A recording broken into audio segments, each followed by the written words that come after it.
What if, that rage you felt in traffic this morning wasn't actually a sign of power? Right, or like some kind of justified dominance, Exactly. What if it was actually the ultimate proof of your own emotional fragility?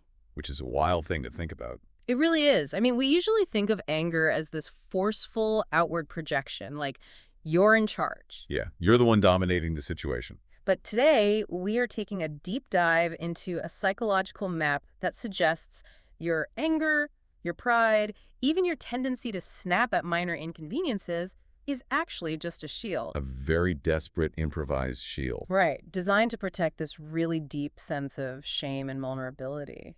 It completely flips the conventional understanding of emotional strength. I mean, we tend to associate loud, aggressive reactions with power. Because they're intimidating. Oh, absolutely. Yeah. But when you map out human consciousness by how much actual constructive energy a state requires, those loud reactions are hovering right near the absolute bottom of the barrel. Wow, so they aren't powerful at all. Not even a little. They are survival mechanisms for a mind that is basically running on empty. Which brings us to the core of this deep dive. We are unpacking a framework proposed by the late American psychiatrist David R. Hawkins. Yeah, it's known as the map of consciousness. And the central concept here is that every emotional state you experience has a measurable height or frequency, right? Basically, yeah. Yeah. Hawkins proposed this logarithmic scale. So it ranges from heavy, paralyzing states like shame at the very bottom. The absolute basement. Right. And then it moves up through fear and anger, crosses this really critical threshold into courage, and eventually expands into these highly elevated states like reason, love, and peace. Okay, let's unpack this.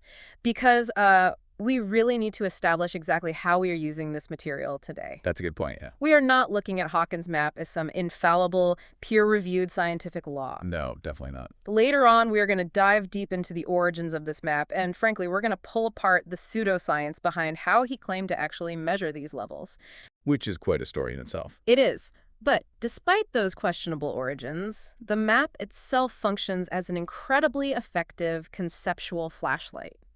I like to think of it as a topographical map for your own nervous system. Oh, that's a perfect metaphor. Because, you can't navigate out of a valley if you don't even know you are standing in one. Right. Like, think about that heavy, sinking feeling you sometimes get the literal second you wake up. The worst. Your eyes open, you stare at the ceiling, and before you've even processed the day, your mood is just inexplicably dark. And when you lack a framework for that feeling, you start looking for external reasons to justify it. You get irritated that the coffee grinder is too loud. Or you just spiral into vague self-blame, concluding that you are just fundamentally broken today. You identify completely with the state. You think, I am depressed, rather than I am currently occupying a depressed state. Yes, that distinction is everything. So the mission of this deep dive is to learn how to pinpoint your exact coordinates on this emotional staircase. Because once you realize you are just visiting a coordinate, you can stop building a permanent house there. Exactly. So to understand how to climb those stairs, we have to start by examining the basement, The absolute bottom of the map. where psychological energy is virtually non-existent. According to the framework, the absolute bottom is shame, sitting right below guilt. Yeah, and we really need to look at the mechanics of why these two are at the absolute bottom. It comes down to the direction of your energy, doesn't it? It does. Shame and guilt are basically black holes.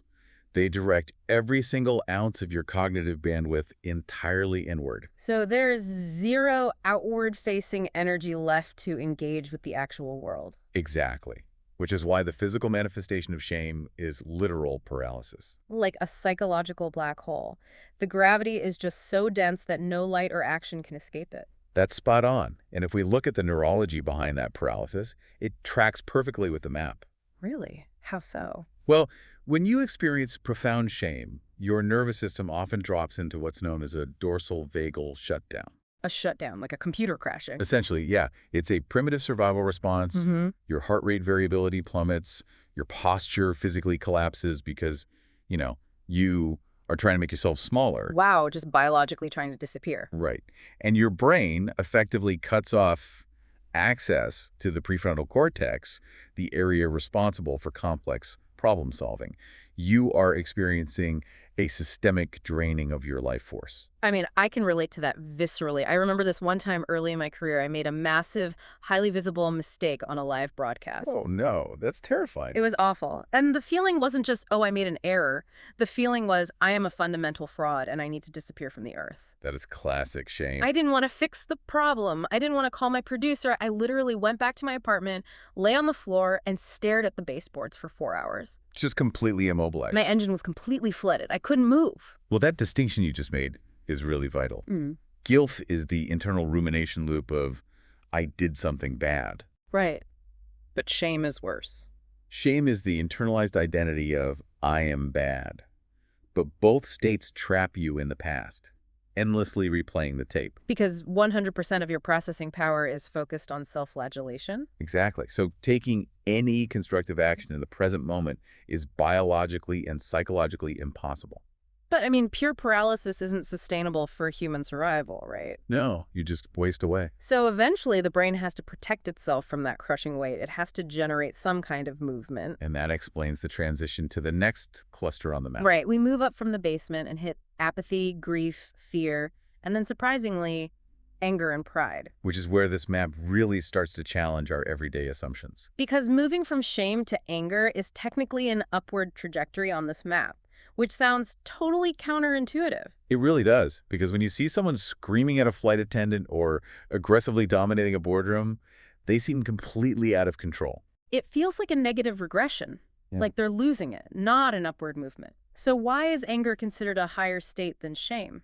Well, even though it's still way below the threshold of healthy functioning, it comes down to the mobilization of energy. Okay, tell me more about that. In shame, you are immobilized. You are staring at the baseboards. But in anger, your sympathetic nervous system kicks in. Fight or flight. Exactly. Adrenaline and cortisol are pumping. You finally have outward-facing energy, which means you are no longer completely paralyzed. You're moving, even if it's destructive movement. Right. However, the reason anger and pride are still categorized in the draining lower half of the map is because of how that energy is being utilized. It's entirely defensive. Completely.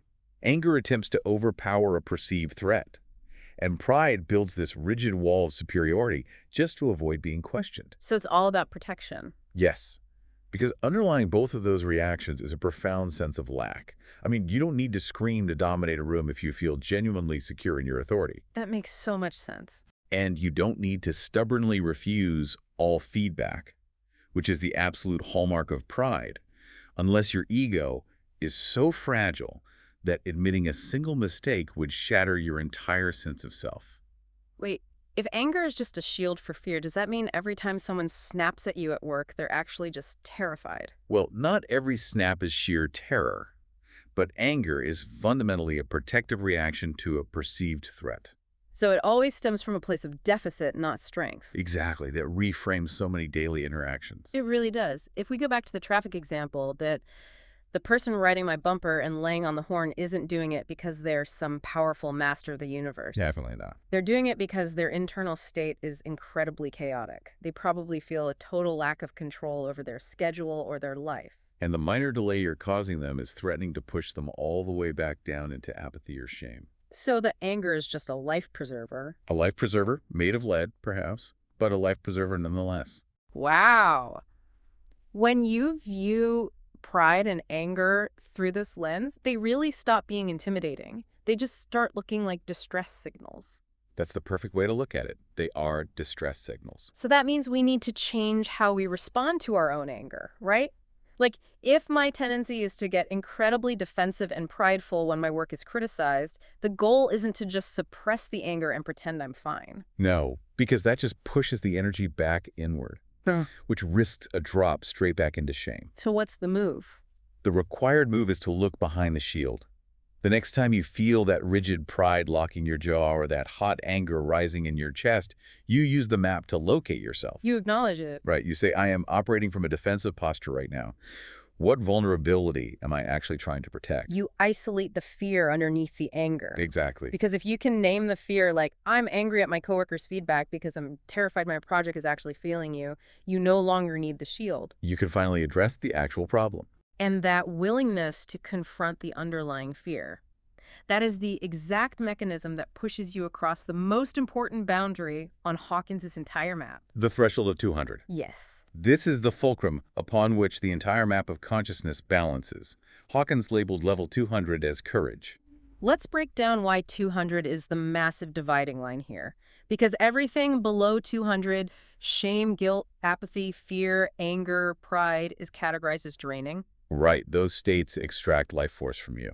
Yeah. And from the people around you, honestly. They are reactive. You are a victim of circumstance, just constantly defending yourself against the world.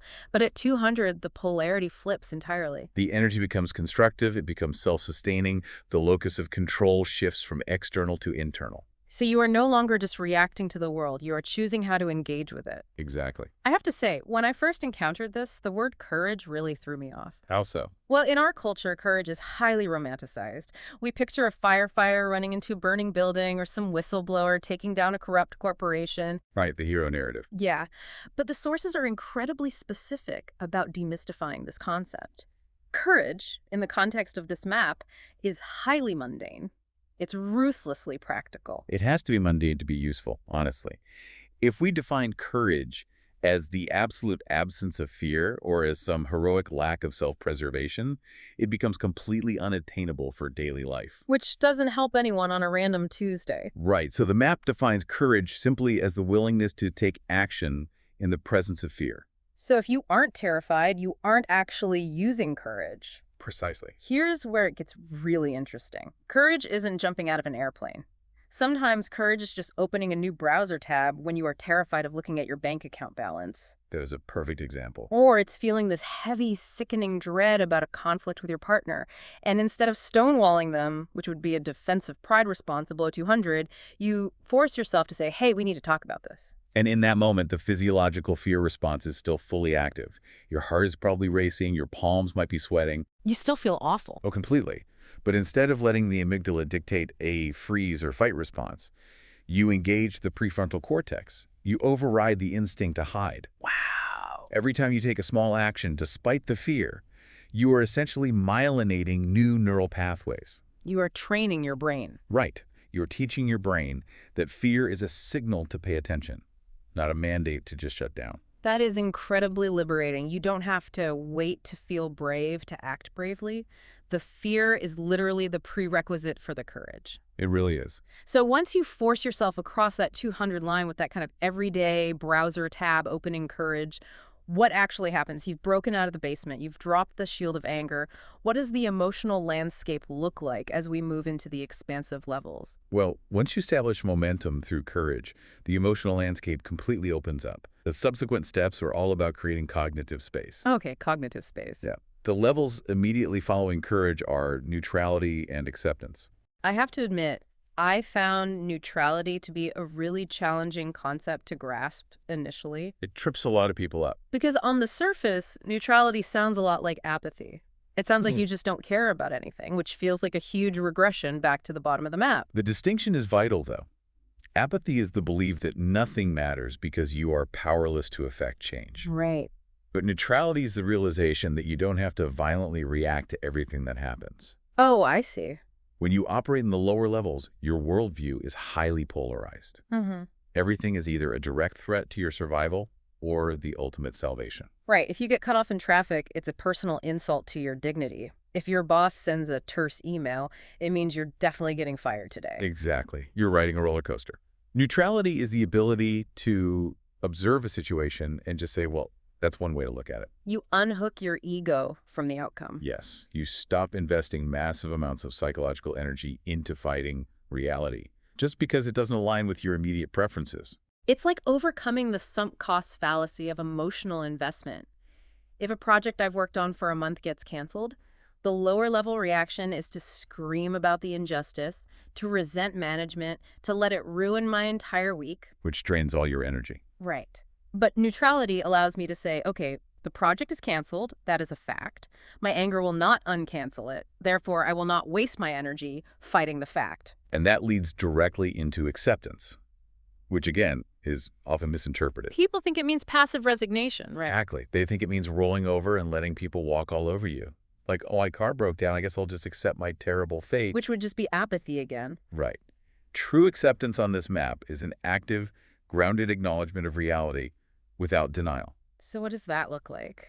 It means you are saying, my car is broken, I have limited funds, this is the current reality of my Tuesday. You aren't pretending to be happy about it. Not at all. But you aren't screaming at the universe asking, why me? You are creating what psychologists call cognitive margin. Yes. Cognitive margin. Blank space in the mind. Like, think of your brain like a computer's RAM. If 90% of your RAM is running background processes of resentment, anger, and denial about the broken car, you only have 10% of your processing power left to actually figure out how to get to work. That is a brilliant way to phrase it. By simply accepting the reality of the situation, you just quit those background applications, you get all that processing power back. And that reclaimed bandwidth is what allows you to perceive options and solutions that were completely invisible when you were operating from a state of anger or fear. You suddenly realize you can carpool or take a different bus route. Or work remotely. Acceptance isn't giving up, it's clearing the board so you can make your next strategic move. And that cleared board paves the way for the highest levels we are going to explore today. The levels where you utilize that reclaimed processing power to its absolute maximum potential. Reason and love. Yes, reason and love. These two levels represent a really profound maturation of consciousness. Let's look at reason first. When you operate from reason, you are utilizing logic, objective data, and rational analysis without any emotional hijacking. So you can examine highly complex, volatile problems, organize the variables, and design effective systems. Exactly. It's the realm of science, medicine, philosophy. But the sources provide a very stark warning about reason. It has a ceiling, doesn't it? It absolutely has a ceiling. If you rely solely on reason, you can become detached and cold. You can over-intellectualize human suffering. The limitation of reason is that it treats everything as a data point, including people. Right. You can design a perfectly rational corporate restructuring plan that saves the company millions of dollars. But if you execute it purely from reason, you might blindside your employees, destroy morale, and ultimately sabotage the company's long-term culture. Because reason lacks the capacity for profound human connection. Exactly. You leave the heart behind. The analogy that came to mind when I was reading the sources is that reason is the architect building a structurally sound house, but love is what actually makes it a home. Oh, that's a great analogy. Or like reason is the back-end code of a software program. It is the architecture, the algorithms, the structural logic that makes the program function without crashing. It is absolutely essential. Right. But love is the user interface. Love is the empathetic design that actually allows human beings to interact with that code without getting frustrated or completely alienated. That is a highly accurate way to conceptualize it. Love, in the context of this map, is not romantic infatuation. It's not just a fleeting emotion. No, it is a sustained state of unconditional goodwill. It's the natural desire to support the growth and well-being of others without attempting to extract value from them or trying to control their outcomes. I do have a question here, though. Looking at this map, it's drawn as a vertical ladder. Right. So can you be in both states at once, or is it a ladder where you have to leave reason behind to reach love? Because if reaching the highest level of consciousness means I have to stop thinking logically and just become a passive conduit for warm feelings, that doesn't seem like an evolution. I get why it looks that way, but it's not. The map is a hierarchy of integration, not exclusion. Okay, what does that mean? It means reaching love doesn't require you to lobotomize your rational mind. You don't abandon the code to build the UI. You integrate them. They are an ecosystem. The highest functional state is a dynamic oscillation between the two. So you organize a problem with your head and then execute the solution with warmth, cycling between them. Exactly. Returning to the corporate restructuring example, reason dictates that the layoffs are mathematically necessary to save the broader company. You use logic to make the hard choice. Right. But you use love to dictate how you deliver the news, the severance packages you fight for, and the structural support you offer the departing employees. You hold the hard boundary with profound compassion. Theory and analogies are helpful, but we really need to see how this map actually functions in the wild. Let's do it. Let's take it out of the abstract and apply it to a highly specific, high-stress scenario for the listener. Let's look at the anatomy of a massive workplace mistake. This is where the utility of the map becomes undeniable. Imagine you are at your desk on a random Tuesday afternoon. You are rushing, and you accidentally hit reply all on an email chain. Oh, a classic nightmare. But it gets worse. You attach a spreadsheet that contains the confidential salaries of everyone in your entire department. Oh, wow. Yeah. You hit send.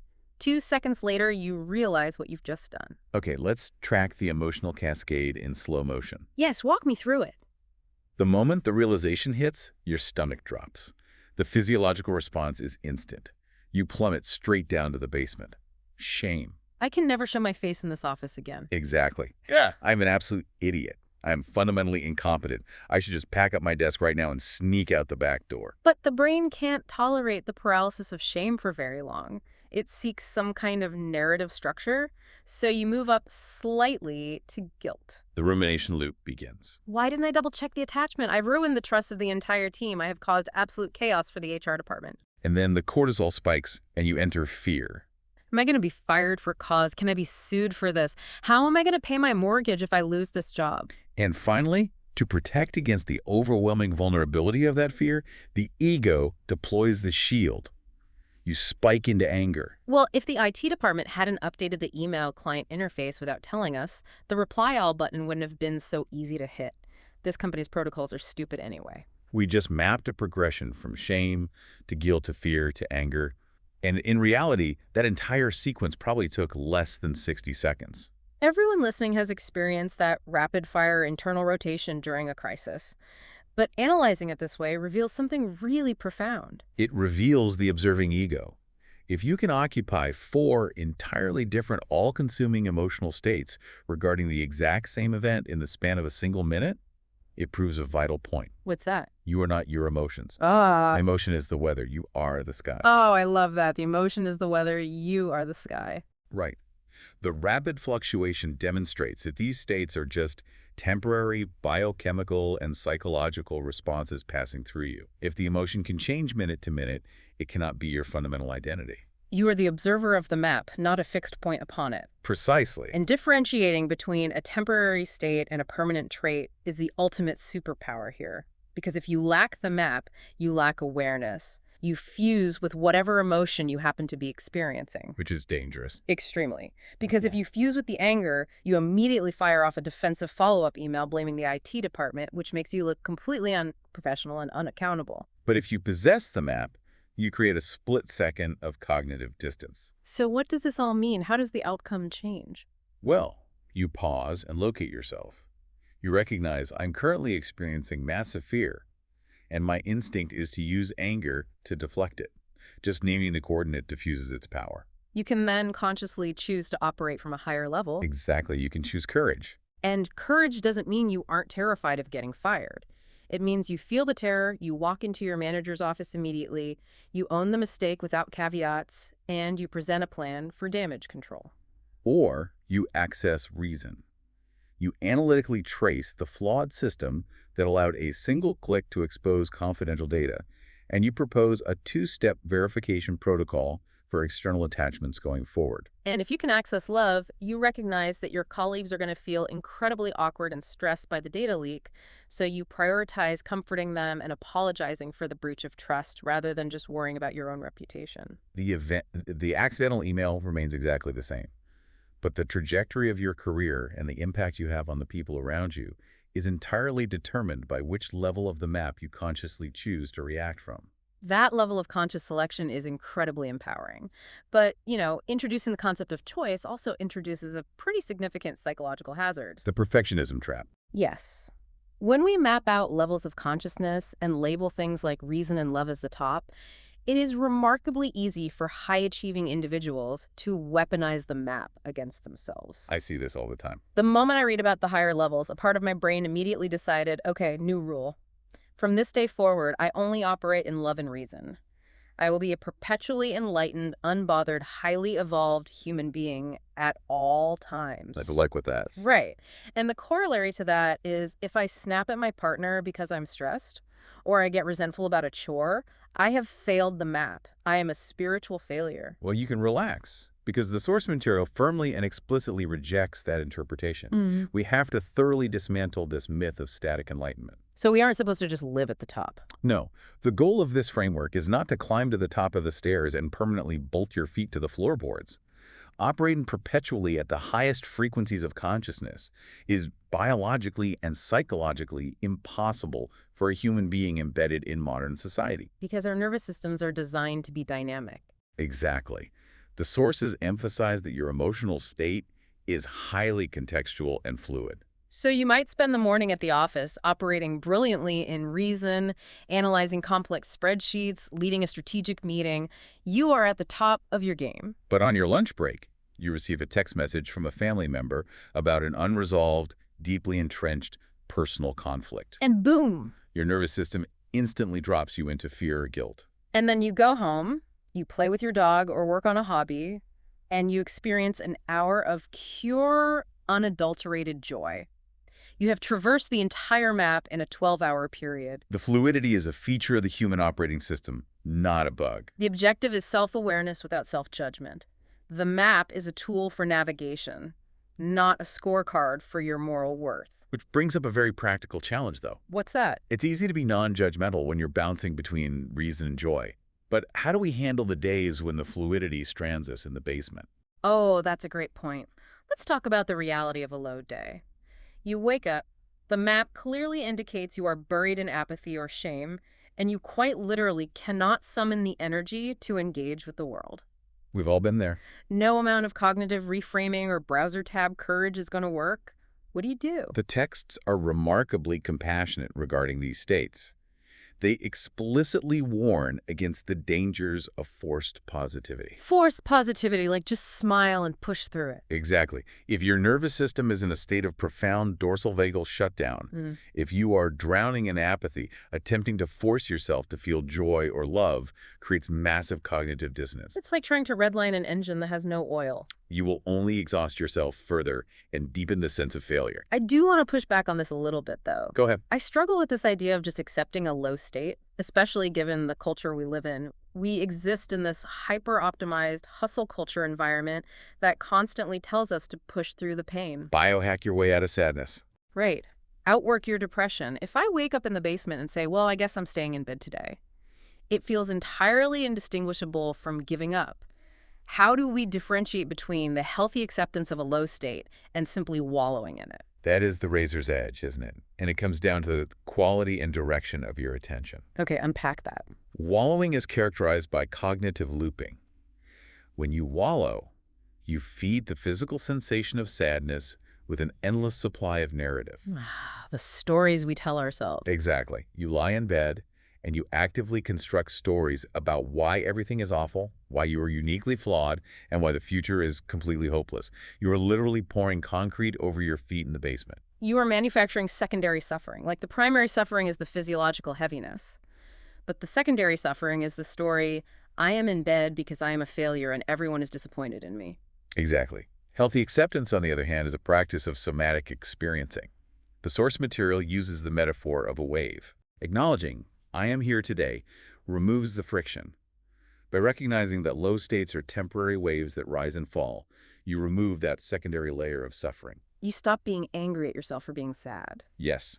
Accepting the wave means acknowledging the physical and emotional reality of the moment while aggressively severing the narrative. What does severing the narrative actually look like in practice, though? It sounds like saying, I'm experiencing a very heavy state today. My body and mind are demanding rest. You observe the sensation without attaching a story to it. So if you need to stay in bed, you frame it as a necessary biological recalibration, not as a moral failing. Right. If you feel the urge to cry, you allow the physical release of crying without judging yourself for being weak. By removing the judgment, you remove the friction. You stop fighting the wave. And the paradox of human emotion is that when you stop fighting the wave, when you cease resisting the primary suffering, it almost always passes much faster. The wave breaks, and the energy eventually recedes. It's a profound realization. Just having the meta-awareness to say, I'm currently located at the bottom of the map, is in itself an act of acceptance. It is. And if we look at the map, acceptance is located in the upper expansive half, so you are simultaneously experiencing a low-level emotion while framing it with a high-level perspective. You are using the map exactly as it was intended. That is the synthesis of the entire framework right there. But, to truly equip the listener, we have to critically evaluate the tool we've been discussing today. We definitely do. We have been discussing the map of consciousness in terms of specific numbers. Level 200 for courage, level 500 for love. We need to examine exactly where David R. Hawkins sourced these numbers. We absolutely do, because Hawkins did not present this map as a metaphorical, poetic interpretation of the human condition. No, he claimed these numbers were empirical, objectively measurable scientific facts. And this is where we have to firmly apply the brakes and issue a very clear warning about the pseudoscience involved. Yes, a massive pseudoscience warning. Hawkins claimed to derive the entire map of consciousness using a technique called applied kinesiology. Which is more commonly known as muscle testing, right? Exactly. Muscle testing. Let's explain the physical mechanics of how he actually performed this testing, because it's vital for understanding why it's so heavily critiqued. Okay, so in a typical session, Hawkins would have a subject stand with one arm extended straight out to the side. Just holding their arm out stiffly. Right. Then Hawkins, or another tester, would make a declarative statement. It could be something mundane like, this apple is organic. Or it could be profound like, the emotion of shame vibrates at level 20. Or the United States Constitution calibrates at level 400. So he was testing everything. Everything. After making the statement, the tester would press down on the subject's extended arm, instructing the subject to resist the pressure. And the premise was that the subject's physical body possessed some innate subconscious connection to universal truth. That was the claim. If the statement was objectively true, or if the concept possessed a high vibrational level, the subject's deltoid muscle would supposedly remain strong and easily resist the downward pressure. And if it wasn't? If the statement was false, or if the concept was a low-level emotion like shame, the muscle would instantly weaken and the arm would just drop. He used this exact physical method to assign precise numerical scores to quite literally everything in the universe. He really did. He muscle-tested historical events, philosophical concepts, entire religions, and even specific books. He would claim that a certain book calibrated at exactly 450, or that a specific political leader calibrated below 200. We must be completely impartial and unequivocal here. Mainstream science, neurology, standard psychology, and the broader medical community reject this methodology entirely. They do not recognize or support this as objective fact. Not at all. There is zero empirical, peer-reviewed evidence to suggest that the resistance of a shoulder muscle can determine the objective truth of a historical event or the spiritual frequency of a novel. Because when researchers have subjected applied kinesiology to double-blind testing, the results fall apart completely, don't they? They fall apart instantly. The phenomenon driving the muscle test is widely attributed to the ideomotor effect. The ideomotor effect. Can you explain that? It's a psychological phenomenon where a subject makes physical motions unconsciously. It is the exact same mechanism that powers a Ouija board or a dowsing rod. Oh, wow. Both the tester and the subject subconsciously expect a certain result, so they inadvertently adjust their physical pressure and resistance to produce that exact result, all while genuinely believing they are acting objectively.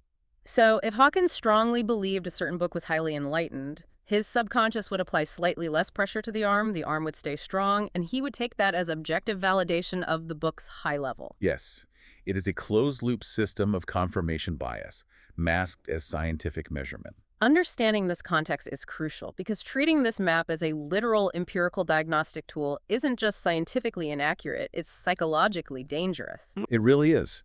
Because if you take these numbers as absolute physical laws, you open the door to extreme spiritual bypassing and massive ego inflation. It creates a spiritual hierarchy. Exactly.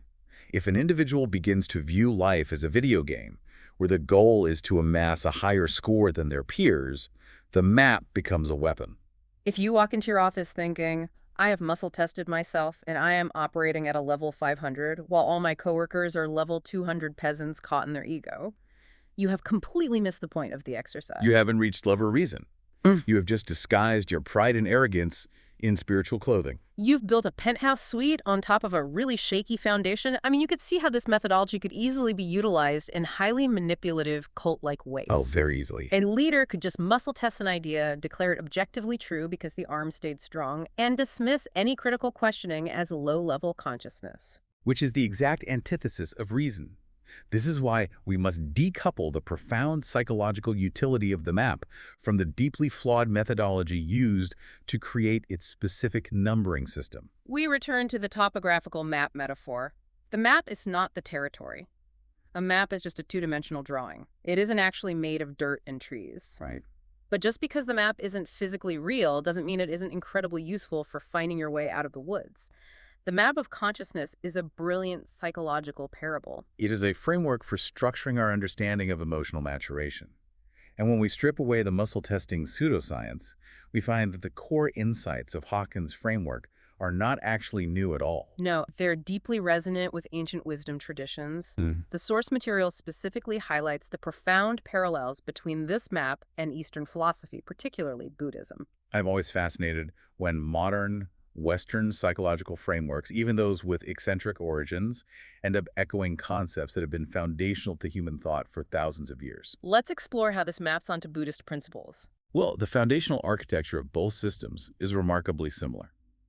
In Buddhism, the root of all suffering is attachment and the illusion of the ego. Right? When we look at the bottom half of Hawkins' map, shame, guilt, fear, anger, pride, every single one of those states is fundamentally driven by ego attachment. You are attached to how people perceive you, attached to controlling outcomes, attached to being right.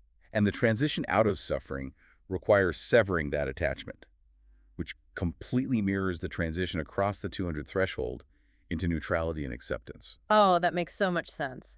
The map's concept of neutrality, observing the world without being violently swayed by your preferences, is nearly identical to the Buddhist concept of equanimity. It's the exact same idea. It is the ability to witness the arising and passing of phenomena without grasping at the pleasant or pushing away the unpleasant. Even the highest levels of the map align perfectly. Moving past reason into love and peace mirrors the cultivation of metta, or loving kindness, and the ultimate pursuit of liberation from the self. The idea that emotional maturity is a gradual path from self-centered reactivity toward universal compassion is a shared human narrative. However, there is a crucial divergence that the sources point out. Yes. While the core philosophy aligns, the obsession with quantifying the journey is a distinctly modern Western phenomenon. Right.